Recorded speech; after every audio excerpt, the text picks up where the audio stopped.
کھٹکتی ہوئی بجتی ہوئی خشک مٹی سے پیدا کیا۔ وَخَلَقَ الْجَانَّ مِن مَارِجٍ مِّن نَار، اور ہم نے جو جنات ہیں ان کو آگ کی لپٹ سے پیدا کیا۔ آگ میں آپ دیکھیں نا ایک فلیم ہوتا ہے جو سامنے آپ کو نظر آ رہا ہوتا ہے، یلو کلر کا یا ڈارک اورنج کلر کا یا بعض اوقات بلو کلر کا، لیکن اس کے اوپر ایک انویزیبل ہلکا سا دھوئیں کے اوپر پورشن ہوتا ہے، یعنی اس شعلے کے اوپر، فلیم کے اوپر، جہاں پہ ہیٹ سب سے زیادہ ہوتی ہے۔ وہ ایسی یعنی اس آگ کی لپٹ ہوتی ہے جس کے آر پار آپ دیکھ سکتے ہیں، یعنی اس کا کوئی کلر نہیں ہوتا، بے رنگ ہوتی ہے۔ وہ صرف ہوا کی موومنٹ کی وجہ سے یا ہوا میں جو ذرات ہیں اس کی موومنٹ کی وجہ سے آپ کو ہلکا سا اوپر نظر آتا ہے وہ ویوینس، ورنہ آر پار آپ اس کے دیکھ رہے ہوتے ہیں۔ وہ جو ان سین چیز ہے نا، اس سے اللہ تعالیٰ نے جنات کو پیدا کیا۔ اسی لیے جنات جب تک کہ کوئی شکل اختیار نہ کر لیں عام انسان کو دکھائی نہیں دیتے، اور مختلف جانوروں کی شکل بھی اختیار کر لیتے ہیں، عموماً سانپوں کی شکل اختیار کر لیتے ہیں۔ بخاری اور مسلم میں اس کے اوپر کئی احادیث گواہ ہیں۔ چونکہ آج ہمارا ٹاپک جن نہیں ہے بلکہ سورۃ الجن ہے، اس لیے میں اس ٹاپک کو اسی پہ ہی اکتفا کرتا ہوں۔ سورۃ الجن کے اندر اللہ تعالیٰ نے جنات کے ایک گروہ کا ذکر کیا ہے کہ جنہوں نے اللہ کے محبوب صلی اللہ علیہ وآلہ وسلم کو قرآن کی تلاوت کرتے ہوئے سنا،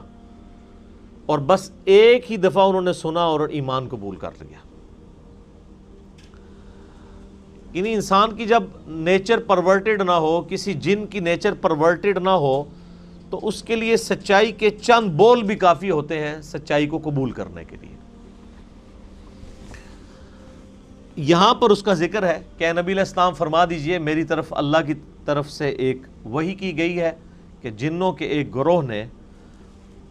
مجھے قرآن پڑھتے ہوئے سنا اور انہوں نے اس رشد و ہدایت کی کتاب کو قبول کیا، مجھ پہ ایمان لے آئے، اور نہ صرف ایمان لے آئے بلکہ وہ دائی بھی بن گئے۔ اپنی قوم میں جا کے انہوں نے توحید کی دعوت بھی پیش کرنا شروع کر دی۔ تو اس واقعے کا ذکر اس کے اندر موجود ہے۔ پھر ساتھ ہی ساتھ جنات کی گفتگو اللہ تعالیٰ نے نقل کی ہے کہ جنات کے اندر بھی اچھے لوگ، برے لوگ، مختلف مکاتب فکر کے لوگ پائے جاتے ہیں، اور ان کے اندر بھی گمراہیاں پائی جاتی ہیں، اچھائیاں بھی پائی جاتی ہیں۔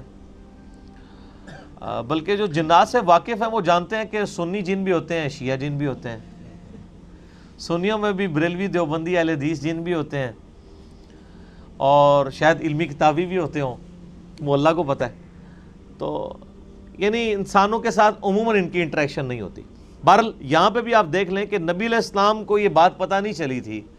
کہ جنات نے وہاں سے گزرتے ہوئے ان کا کلام سنا ہے۔ سٹارٹ اس بات سے ہو رہی ہے کہ مجھے وحی کی گئی ہے، یعنی نبی علیہ السلام کو خود بھی نہیں پتہ تھا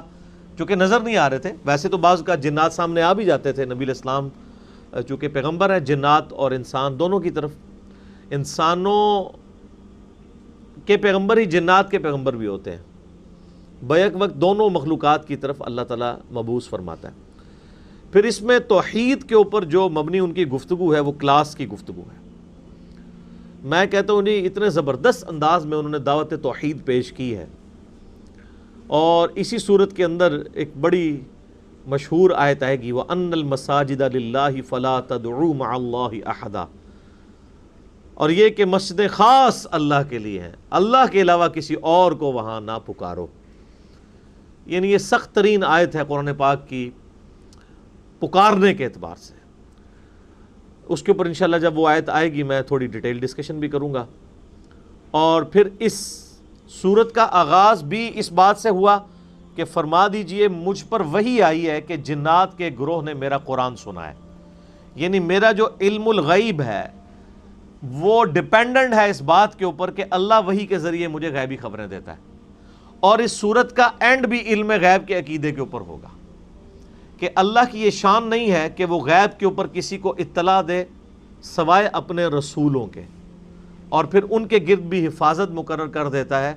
اور ان کو انڈر آبزرویشن رکھتا ہے کہ ان رسولوں نے اللہ کا پیغام اپنی امتوں تک پہنچایا یا نہیں پہنچایا، اور جو غیبی خبریں ان کے پاس آتی ہیں وہ پروٹیکشن کے ساتھ آتی ہیں، اس میں جنات کا دخل نہیں ہوتا۔ تو یہ یعنی اہل سنت ہوں، اہل تشیع ہوں، پوری کی پوری امت کا بنیادی عقیدہ یہی ہے کہ نبی خود سے غیب نہیں جانتے بلکہ اللہ تعالیٰ کے بتانے پر موقوف ہوتا ہے یہ علم غیب، اور یہ علم الغیب جو ہے وہ اتنا ہی ہوتا ہے جتنا کہ اللہ تعالیٰ بتاتا ہے۔ باقی اس کے اندر اہل حدیث نے تھوڑا غلو کر لیا اور اس کی وجہ سے زیادہ فتنہ کھڑا ہوا۔ جب بریلویوں نے علم غیب کے بارے میں غلو کرنا شروع کیا تو اہل حدیث پھر دوسری طرف چلے گئے۔ اہل حدیث نے یہ موقف اختیار کر لیا کہ جو بات نبی کو بتا دی گئی وہ تو علم غیب ہے ہی نہیں، کیونکہ وہ تو آپ کے علم میں آ گیا، اس لیے نبی علیہ السلام کی جو غیبی خبریں ہیں ان کے اوپر علم الغیب کا لفظ نہیں بولنا چاہیے، حالانکہ ان کا دعویٰ بالکل باطل ہے، اللہ تعالیٰ نے اس کے اوپر علم الغیب کا لفظ ہی بولا ہے۔